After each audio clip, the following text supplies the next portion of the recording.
Hey guys, Divyansh and welcome back to another episode of football daily. और आज मामला हो चुका है काफी ज्यादा गंभीर, लेकिन इसको सीक्वेंस वाइज और इसको स्टेज वाइज थोड़ा समझने की कोशिश करते हैं कि मामला पेचीदा हो कैसे रहा है और ये इतना सीरियस क्यों है।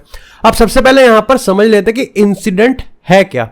अब देखो, यहां पर अर्जेंटीना ने जब कोपा अमेरिका जीता तो उसके बाद यहां पर काफी सारे लोग बस में थे और काफी सारे नहीं थे, और ये काफी इंपॉर्टेंट इंफॉर्मेशन है क्योंकि यहां पर प्रोपेगेंडा को डिबंक करने के लिए इस इंफॉर्मेशन का यूज होना चाहिए। देखो, सबसे पहले यहां पर जो प्लेयर्स बस में थे, वापस सेलिब्रेशन आता है, ऑफकोर्स वो भंड होंगे या फिर कुछ भी होगा, लेकिन यहां पर उन्होंने एक अर्जेंटीना के मतलब सेलिब्रेशन में उन्होंने यहां पर फ्रांस के रिगार्डिंग एक काफी रेसिस्ट सॉन्ग गाया। और एंजो फर्नांडिस जो कि चेल्सी के सुपरस्टार हैं, उन्होंने यहां पर लाइव भी चले गए। इसके बाद यहां पर अगर इस पूरी हिस्ट्री बताएं तो यहां पर एम्बापे पे एक रेसिस्ट कमेंट किया गया। पूरे फ्रेंच अगर हम उसकी बात करें, एंटराज की बात करें, तो उन पे भी एक रेसिस्ट कमेंट किया गया।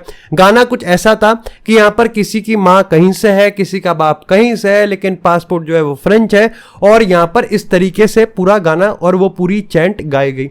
सबसे पहले क्लियर कर दिया जाए कि वीडियो में एंजो फर्नांडिस वीडियो बना रहे हैं, ये साफ है, लेकिन एंजो फर्नांडिस अकेले नहीं है। ये इंफॉर्मेशन बड़ी इंपॉर्टेंट है।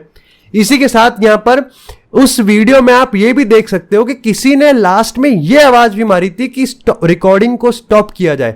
यानी कि कोई इतने होश में तो था कि यहां पर वीडियो चल रही है और जो किया जा रहा है वो बिल्कुल भी सही नहीं है और ये बाहर जाएगा तो कहीं ना कहीं बवाल कटेगा। और एंजो भाई रिकॉर्डिंग नहीं कर रहे थे, बकायदा लाइव कर रहे थे।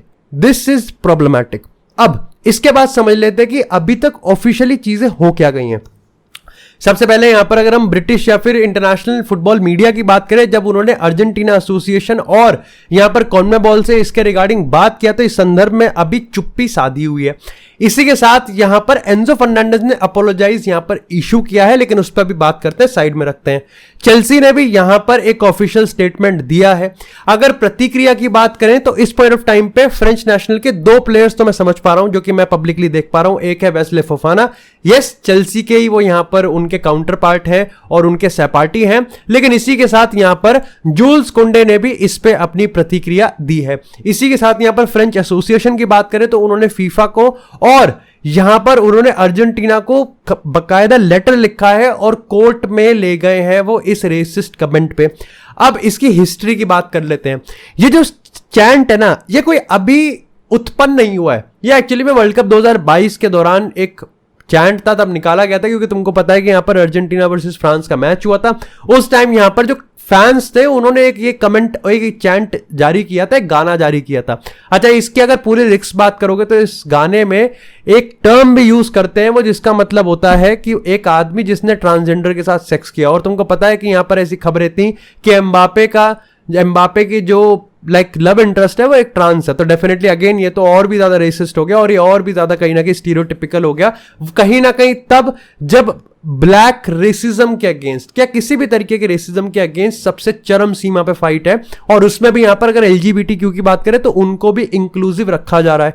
ऐसे में यहां पर अर्जेंटीना टीम की तरफ से ये वीडियो आना काफी शर्मनाक है। अब बात कर लेते हैं यहां पर अनऑफिशियली चीजें हो क्या रही हैं। सबसे पहले एज ऑलवेज एंजो फर्नांडिस को भर भर के गाली दी जा रही है, मतलब भर भर के, मतलब इतनी तगड़ी गाली दी जा रही है कि उसकी PR टीम ने कहा कि बाकी सब बाद में देखा जाएगा, पहले यहां पर एपोलोजाइज का एक वो सॉरी स्टेटमेंट डाल देते हैं। क्यों प्रॉब्लमैटिक है अब बता देते हैं। अब देखो, सॉरी स्टेटमेंट आ गया जो कि ऑब्वियसली आना भी चाहिए था, और उसको अब अप्रिशिएट भी करते हैं कि एटलीस्ट अपनी गलती को ओन तो किया है। और यहीं पर ही दूसरी प्रॉब्लमैटिक है। देखो, पहली चीज तो यह है कि काफी लोग एंजो फर्नांडिस को इस चीज पे, इस बेसिस पे यहां पर डिफेंड कर रहे हैं कि पिया हुआ था, सेलिब्रेशन कर रहा था, उस मूड में था, कहीं ना कहीं लाइट हार्टेड मूड में था। देखो, ऐसा तो है नहीं कि कोई एक शब्द बोला गया है, पूरा गाना बोला गया है और पूरे गाने की लिरिक्स बकायदा याद है। उसको यहां पर लाइव भी बोला जा रहा है, रिकॉर्डिंग चल रही है, पब्लिकली ब्रॉडकास्ट किया जा रहा है। आप 4 लाइनें पूरे याद करके बोल रहे हो, तो आप इसका मतलब कैसे हो सकता है कि आपने कोई चीज गलती से बोल दिया। इसका मतलब बस इतना है कि आप बोलते अपने अंदर हो, लेकिन आज आपने गलती से उसको स्ट्रीम कर दिया। यह प्रॉब्लमैटिक इसलिए है क्योंकि जब आप अपने अपोलोजाइज वाले मैसेज में लिखते हो कि मैं हर तरीके के रेसिज्म के अगेंस्ट हूं और मैं किसी भी तरीके का डिस्क्रिमिनेशन नहीं करता, तो आप ये मान के चलते हो ना कि आपका व्यक्तित्व ऐसा नहीं है, बट शायद से आपका व्यक्तित्व तो उल्टा है, बस आज वो पब्लिक के सामने आ गया, इसलिए कहीं ना कहीं आप उस पर मिट्टी डाल रहे हो। ये एंजो के रिगार्डिंग इसलिए भी इंपॉर्टेंट है क्योंकि उसको भली बात समझना चाहिए कि उन सारे बस में जो चट्टे बट्टे बैठे हुए थे उसमें से चेल्सी सबसे डाइवर्स स्क्वाड है। और इसी पे बात करते हैं कि यहां पर वेस्ले फोफाना को जो हेट मिल रही है वो कितना बड़ा निकम्मापन है सोसाइटी का, जस्ट बिकॉज कि यहां पर चेल्सी में उसका वो क्या कहते हैं पार्टनर है और वो उसका टीममेट है। तो काफी लोग कह रहे हैं कि वेस्ले फोफाना ने इसका बखेड़ा खड़ा कर दिया यहां पर कहीं ना कहीं पब्लिक में डाल के, प्राइवेट में वो बात करता। Enzo Fernandez being a very good player, being a very high moral values का प्लेयर, अर्जेंटीना से जीत के आ रहा है। और पता होना चाहिए कि जिस टीम में लियोनेल मेसी की छाप होती है, जिस टीम में लियोनेल मेसी है, उस पर पूरी दुनिया की नजरें हैं। ठीक है, हर एक चीज जो टीम से आ रही है उस पर पूरी दुनिया की नजरें, और आप ये गलीच हरकत कर रहे हो। भाई वेस्ले फोफाना क्यों प्राइवेट में आके बात करेगा? जब एंजो फर्नांडिस ने एंजो फर्नांडिस उसके देश के बारे में, उसके बारे में, उसके भाइयों के बारे में और उसके बैच के बारे में जब पब्लिक में आके छीछा कर रहा है, तो वो भी तो पब्लिक में आके छीछा करेगा ना, वो क्यों छुपा रहेगा? और अभी तो मैं तुमको बता दूं, अच्छा हुआ इस पे विनीसियस ने कोई कमेंट नहीं करा। मतलब विनीसियस का एक कमेंट, नेमार का एक कमेंट, या फिर बाकी के जो प्लेयर्स हैं जो कि एक्चुअली में फ्लैग बेरर हैं इस ब्लैक लाइव्स मैटर या फिर रेसिज्म के अगेंस्ट का, अगर ये बोल देते तो एंजो फर्नांडिस के लिए चीजें बहुत बद से बदतर हो जाती। लेकिन अब समझ लेते थोड़ा सा और दूसरे एंगल से, क्या एंजो फर्नांडिस ही गलत है? ये भी कहीं ना कहीं एक तरीके से सेलेक्टिव हेट दी जा रही है। क्यों अभी तक चेल्सी ने इशू करा है, एंजो फर्नांडिस ने अपनी गलती मानी है क्योंकि बाकी के प्लेयर्स के सत्संग आ रहे थे? काफी लोग कहते हैं कि नहीं, क्योंकि एंजो फर्नांडिस ने रिकॉर्डिंग स्टार्ट किया और एंजो फर्नांडिस पूरी जोश में गा रहा था, क्यों बाकी के लोग मातम बना रहे थे? बाकी के लोग भी तो गा रहे थे। क्यों बाकी के लोग यहां पर अपने आप को इग्नोर कर रहे हैं और अपने आप को बचाने की कोशिश कर रहे हैं? क्यों यहां पर फुटबॉल कम्युनिटी जो कि एंजो फर्नांडिस को पकड़ पा रही है, पकड़ना चाहिए भी, लेकिन बाकियों को छोड़ रही है?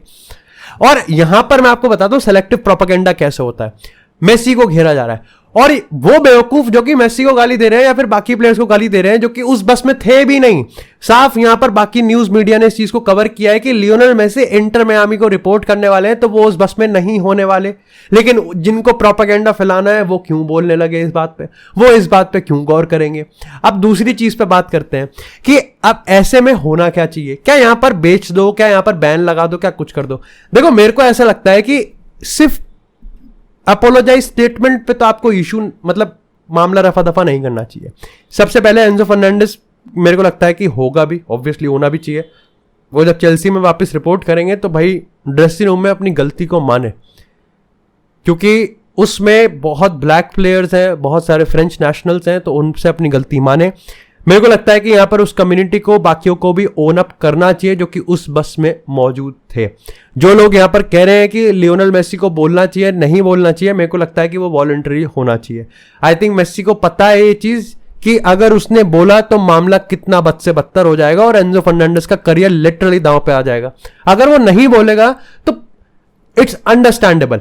जो बंदा उस सीन में नहीं है वो उस सीन में क्यों घुसने की कोशिश करेगा? यस, काफी लोग कह सकते हैं कि ही इज ऑब्लाइज्ड बिकॉज वो अर्जेंटीना का कैप्टन है, लेकिन अगर आप इस पैमाने पे अगर लियोनेल मेसी से एक्सपेक्ट करते हो तो क्या आपको ये पहले एक्सपेक्ट नहीं करना चाहिए कि पहले फीफा, कॉन्मेबॉल और अर्जेंटीना का एसोसिएशन एक मैसेज डाले? क्या आपको नहीं समझना चाहिए कि मेसी से बड़ी अथॉरिटीज या फिर हायरार्कीज की बात करें, वो अपनी गलती को माने यहां पर? लेकिन इसी के साथ एक सेक्शन ये भी है जो कि कह रहा है कि भाई ये सेलेक्टिव रेसिज्म के अगेंस्ट डिस्क्रिमिनेशन क्यों है? इंडियंस के अगेंस्ट डिस्क्रिमिनेशन होता है भाई, बाकी एशियंस के अगेंस्ट डिस्क्रिमिनेशन, जो कि बात सही भी है। हमारे अगेंस्ट भी डिस्क्रिमिनेशन होता है, हर लोग हर तरीके से करते हैं। नहीं फुटबॉल मतलब हर जैसा भी आता है, आप डेली बेसिस पे देखते हो। लेकिन मेरे को लगता है कि यहां पर हमारे अगेंस्ट होता है और हमारे अगेंस्ट मेरे को लगता है कि हर तरीके के रेसिज्म के अगेंस्ट, हर तरीके के डिस्क्रिमिनेशन के अगेंस्ट यहाँ पर आवाज उठानी चाहिए, चाहे वो इंडियंस के अगेंस्ट हो, चाहे वो एशियन के अगेंस्ट हो, चाहे वो यहाँ पर फ्रेंच के अगेंस्ट हो। और कहीं ना कहीं अर्जेंटीना की मैं आपको बात बता दूं, अर्जेंटीना वैसी काफी बदनाम है अपने रेसिस्ट बिहेवियर की वजह से, बहुत ज्यादा बदनाम है। आप अगर पढ़ोगे तो आपको समझ में आएगा। ऐसे में यहाँ पर अर्जेंटीना का कल्चर इस तरीके से सामने डालना बहुत बेहुदा और बहुत बदतमीजी वाली हरकत यहाँ पर एंजो और उसकी पूरे सहपाठियों ने करी है। मैं इस बात को मानने को तैयार नहीं हूं कि ये गलती है। बस फर्क इतना है कि ये करते थे, आपस में करते थे, आज पी के पहली बार पब्लिक में आ गए हैं। और इसलिए ये आउटरीच बनता भी है। अब देखते हैं आने वाले टाइम में इसके रिगार्डिंग क्या होने वाला है। डेफिनेटली यहां पर अगर इसी के साथ बात करें बैलन डोर में तो एक बहुत बड़ा फेरबदल हो चुका है भाई। टॉप 4 कंटेंडर में से एम्बापे भाई साहब बाहर गए हैं और यहां पर लौतारो मार्टिनेज का इंक्लूजन हुआ है। वर्दी टोटली डिजर्व्ड। 26 साल का लौंडा, ऑफ कोर्स यहां पर स्कूडेटो जीता है उसने, कोपा अमेरिका जीता है, कोपा अमेरिका के फाइनल में गोल मारा है, क्लच हुआ है, तो डेफिनेटली वो रिकॉग्निशन डिजर्व करता है। इसी के साथ यहां पर काफी सारे लोग कह रहे हैं कि रॉड्री को जीतना चाहिए, लेकिन जीतेगा यहां पर बेलिंगम। और इसके पीछे यहां पर एक एंगल बताया जा रहा है कि भाई जीतता वही है जो पोस्टर्स बेचता है। पहली बात, ऑब्जेक्टिवली फैक्चुअली इस चीज को मैं काउंटर करता हूं कि यस, ये बात तो सही है कि जीतता तो वही है कि जो यहां पर पेपर ज्यादा जो बेचता है, जिसके पोस्टर बिकते हैं, जिसकी फोटो बिकती है, जो ट्रेंड में आ सकता है और जिसके अच्छे खासे नंबर्स हैं। इसे पीआर भी कहते हैं और इसे यहां पर आप कह सकते हो कि एक तरीके से इन्फ्लुएंस भी कहते हैं। लेकिन मैं इस बात से मानने को बिल्कुल भी तैयार नहीं हूं कि बेलिंगम डिजर्व नहीं करता जस्ट बिकॉज एक यूरोज में वो जीता नहीं, फाइनलिस्ट तो था। ऐसा नहीं है कि उसने क्लच नहीं करा। डेफिनेटली यहां पर रॉड्री ने बहुत बेहतरीन काम किया है और रॉड्री ने भी डोमेस्टिकली हर चीज जीती है। लेकिन इसी के साथ यहां पर चैंपियंस लीग भी बेलिंगम ने जीता है और बेलिंगम के गोल कितने इन्फ्लुएंशियल रहे रियल मैड्रिड के लिए, ये भी आप नहीं दरकिनार कर सकते। अगर यहां पर रॉड्री को एक मिडफील्ड की कैटेगरी में डाला गया है तो क्या बेलिंगम भी स्ट्राइकर की तरह खेल रहा था? क्या बेलिंगम भी एक मिडफील्डर की तरह खेल रहा था और उस तरीके से यहां पर उसने गोल मारे हैं। ऑफकोर्स मैं यहां पर दोनों को कंपेयर नहीं कर रहा क्योंकि दोनों की प्रोफाइल्स काफी डिफरेंट है। मैं बस इतना कह रहा हूं कि यस, रॉड्री इस समय मेरे लिए थोड़ा सा नंबर 1 पे एज आउट करता है, तो बट अंडरस्टैंडेबल है कि यहां पर ये डिपेंड करता है किस तरीके से भाई जर्नलिस्ट वोट करता है, किस तरीके से कोचेस वोट करते हैं, ये बहुत ज्यादा डिपेंड करता है। ठीक है, हम जो सोच रहे होते हैं वो कहीं ना कहीं यहां पर उसके उलट होता है। लेकिन अच्छी बात यह है कि अभी जो इस समय पावर रैंकिंग चल रही है उसमें नंबर 1 पे रॉड्री है, नंबर 2 पे यहां पर बेलिंगम है, नंबर 3 पे विनीसियस है और नंबर 4 पे लौतारो मार्टिनेज है और उसके बाद आगे की गाड़ी चलती है। मेरे को यहां पर डैनी कार्वाल एटलीस्ट भाई टॉप 5 में तो अगर आ गया ना, मेरे को लगता है कि डैनी कार्वाल किलियन एम्बापे से ऊपर आना चाहिए फॉर श्योर। मतलब यहां पर यूरोज जीत गया भाई, वो यहां पर चैंपियन लीग जीत गया, बेस्ट परफॉर्मेंस आई है और कहीं ना कहीं ये स्टीरियोटाइप हटाना पड़ेगा कि जो पूरी तरीके से कोचेस है, मैं तो उनको फ्रांस फुटबॉल का मेरा क्या मतलब है जो बैलन डोर दे रहा है, उनका तो एक स्ट्रक्चर है ना कि वोटिंग इस तरीके से होगी। जो कोचेस हैं, जो प्लेयर्स हैं, जो जर्नलिस्ट है, उनका गिरेबान पकड़ो, उनको गाली दो। तुम वोट करते हो बहनचोद। अगर तुम यहां पर ये प्रेसिडेंट बना रहे हो, तुम यहां पर ये स्टीरियोटाइप सेट कर रहे हो कि तुम सिर्फ गोल्स को देखते हो और यहां पर डिफेंस में किसी की परफॉर्मेंस को नहीं देखते हो, तो तुम चूतिया हो और इसको सेट करो, ठीक करो भाई इसको। इसी के ज्यादा बात करते हैं अब थोड़ी सी यहां पर मैनचेस्टर यूनाइटेड से। तो भाई finally Manchester United is doing right things at the right time, somewhat at the right price. अब अगर लेनी यूरो की बात करें तो ऑफकोर्स रियल मैड्रिड इस पे काफी होमवर्क कर रही थी, लेकिन मेरे को ये समझ में नहीं आता काफी लोग इस पे ये क्यों कह रहे हैं कि रियल मैड्रिड का चूतिया काट दिया। चूतिया कैसे काट दिया? आई मीन मैनचेस्टर यूनाइटेड की तारीफ करने के लिए, जो कि बनती है भाई, बनती है, ये बात सच है और 16 आने सच है कि रियल मैड्रिड की हेजीमनी की बात करें या फिर उनकी प्लेयर अट्रैक्शन और उनकी पूरी तरीके से जो पूरा सिस्टम बना रखा है, जो मॉडल है, उसको टक्कर कोई दे नहीं सकता। लेकिन अगर फिर भी कंटेंशन में अगर आप सवाल खड़े करोगे तो बायर्न म्यूनिख, यूनाइटेड और यहां पर एक तरीके से बार्सिलोना, ये 3-4 क्लब ही हैं। लिवरपूल को भी आप ऐड कर सकते हो, लेकिन इसके अलावा यहां पर कोई है नहीं जो टक्कर दे सकता है। मैनचेस्टर यूनाइटेड ने यहां पर पैसा ज्यादा दिया, मैनचेस्टर यूनाइटेड ने उसको अपना प्रोजेक्ट दिखाया, वो प्रोजेक्ट काफी एंकरेजिंग था, लेनी यूरो ने डिसाइड किया और यहां पर मैनचेस्टर यूनाइटेड को उसने चूज किया। इसमें रियल मैड्रिड को मना नहीं किया और रियल मैड्रिड ने कहीं यहां पर मुंह की भी नहीं खाई। उसका मैं आपको फैक्चुअली बताता हूं। देखो, रियल मैड्रिड ने यहां पर कहा था कि हम 25 मिलियन से ज्यादा नहीं देंगे क्योंकि वही यहां पर सेट सीन बनता है, 1 साल का कॉन्ट्रैक्ट बचा हुआ है और यहां पर हम ज्यादा ओवर पे नहीं करने वाले। साथ ही साथ यहां पर अगर तू 25 मिलियन का यहां पर डिसाइड, मतलब अगर नहीं एक्सेप्ट करता क्लब, तो हम यहां पर लेनी यूरो को next year as a free agent लेंगे। ये मॉडल रियल मैड्रिड काफी प्लेयर्स के साथ करता हुआ आ रहा है। ठीक है, इसी के साथ यहां पर मैनचेस्टर यूनाइटेड का नहीं भाई, हमको तेरी सर्विस अभी चाहिए और तू खुद सोच कि तू जिस क्लब ने तेरे को इस मुकाम तक पहुंचाया, हम उसको यहां पर 60 मिलियन देने वाले हैं और तेरे को अभी के लेने वाले हैं। कहीं ना कहीं उसमें भी आ गया कि हाँ भाई, जिस क्लब ने मेरे को इतना बड़ा बनाया है, डेफिनेटली फॉर श्योर ये बात तो सच है, मैनचेस्टर यूनाइटेड ले लिया। तो रियल मैड्रिड का अपना मॉडल था, मैनचेस्टर का अपना मॉडल है। अब काफी लोग कह रहे हैं यूनाइटेड ने ओवर पे किया, तो क्या रियल मैड्रिड ने ओवर पे नहीं किया? क्या बाकी के क्लब्स ओवर पे नहीं करते? करते हैं ना, तो इसमें ये वाली क्या बात है? आई थिंक यहां पर दोनों क्लब ने डील अपने अपने तरीके से रखा है। एक छोटा सा मैं यहां पर क्रिटिसिज्म करना चाहूंगा रियल मैड्रिड का, कि अब जो स्पेनिश मीडिया से खबरें आ रही हैं कि लेनी योरो जैसा क्वालिटी का प्लेयर है ही नहीं मार्केट में, तो ऑल्टरनेटिव भी नहीं है। लेकिन साइन तो करना है एक सेंटर बैक, इस सीजन नहीं अगले सीजन। जब आपको पता है कि इसका ऑल्टरनेटिव नहीं है, तो आपने बिड क्यों नहीं किया? आप 25 मिलियन पे क्यों अटके रहे? और अगर आप 25 मिलियन पे अटके रहे और अपने मॉडल को इतना रोबस्ट मानते हो, जो कि है भी, तो कहीं ना कहीं आप ऑल्टरनेटिव ढूंढ के क्यों नहीं लाए? ये एक छोटा सा क्रिटिसिज्म है। रही बात मैनचेस्टर यूनाइटेड की, तो मैं आपको प्लेयर प्रोफाइल के बारे में थोड़ा समराइज कर देता हूं। लेनी योरो बेहतरीन प्लेयर है, काइंड वर्जिल वैन डाइक का प्रोडिगी आप मान सकते हो, बहुत अच्छी तरीके से खेलता है। यहां पर अगर हम बॉल की बात करें, बॉल प्लेइंग सेंटर बैक है, लेकिन ज्यादा लास्ट लाइन डिफेंडर ही रहता है वो।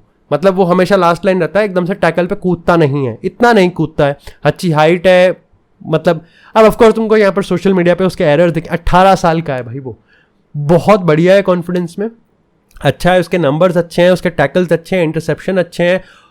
पासिंग की बात करें, पासिंग रेंज काफी ज्यादा डाइवर्स नहीं है। जितने भी वो पास करता है, मेजॉरिटी ऑफ द पास उसके खुद के हाफ में होते हैं। बहुत कम टाइम पे वो लाइन ब्रेकिंग पास डालता है, लेकिन डाल सकता है, ऐसी बात नहीं कि डालना ही नहीं आता, डाल सकता है। मैनचेस्टर यूनाइटेड जिस एरिया में जा रही है, बहुत बढ़िया एरिया है। मैनचेस्टर यूनाइटेड जिस तरीके से काम कर रही है, बहुत एंकरेजिंग है। बस फर्क इतना है कि टेन हैग जो फुटबॉल खिलाता हुआ आ रहा था, अब नहीं खिला सकता, अब उसको चेंज करना पड़ेगा। और अब उसको ये इन्वेस्टमेंट जो हो रही है, उसको लेजिट इज्जत देनी पड़ेगी।